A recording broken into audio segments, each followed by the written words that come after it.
بسم اللہ الرحمن الرحیم۔ شروع اللہ کے بابرکت نام سے جو دلوں کے بھید بخوبی جانتا ہے۔ ناظرین کرام، آج کی ویڈیو میں آپ کو 5 ایسے کلمات بتائے جائیں گے کہ جن کو پڑھنے کے بعد فرشتے بھی اللہ کے حضور دعا کی قبولیت کی دعا کرتے ہیں۔ اس کے لیے پوری ویڈیو دیکھیے گا تاکہ آپ سب ان خاص کلمات کی برکت سے مستفید ہو سکے۔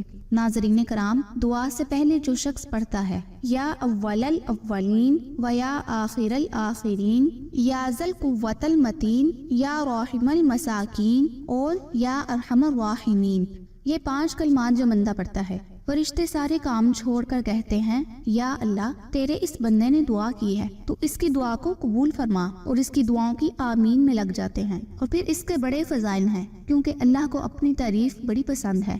یا ذل قوت المتین یا راحم المساکین یا ارحم الراحمین، اور جب بندہ ایک دفعہ کہتا ہے نا یا ارحم الراحمین تو ساری عرش سے 3 دفعہ اللہ کی طرف سے پکار آتی ہے، اے رحمان اور رحیم، میرے رب کو پکارنے والے، بول کیا مانگتا ہے، بول کیا مانگتا ہے، بول کیا مانگتا ہے۔ لہٰذا کسی بھی حاجت سے پہلے، کسی بھی دعا سے پہلے یہ 5 کلمات پڑھیں اور رب کریم سے دعا مانگیں۔ انشاءاللہ اللہ تعالیٰ اپنے بندے کی دعا ضرور قبول فرمائے گا۔ وہ مالک ہے، کار ساز ہے، وہ دیتا ہے۔ اے بندے، تو مانگ کر تو دیکھ، اللہ جھولیاں نہ بھر دے تو کہنا۔ امید کرتی ہوں کہ ہماری یہ ویڈیو آپ کو بہت پسند آئی ہوگی۔ اگر ویڈیو پسند آئی ہو تو اپنے سب کنٹیکٹس کو ضرور شیئر کیجیے گا تاکہ آپ کے ساتھ وہ بھی ان شاندار کلمات سے مستفید ہو سکے۔ اگلی ویڈیو تک کے لیے مجھے اجازت دیجیے۔ اللہ آپ سب کا حامی و ناصر ہو، آمین یا رب العالمین۔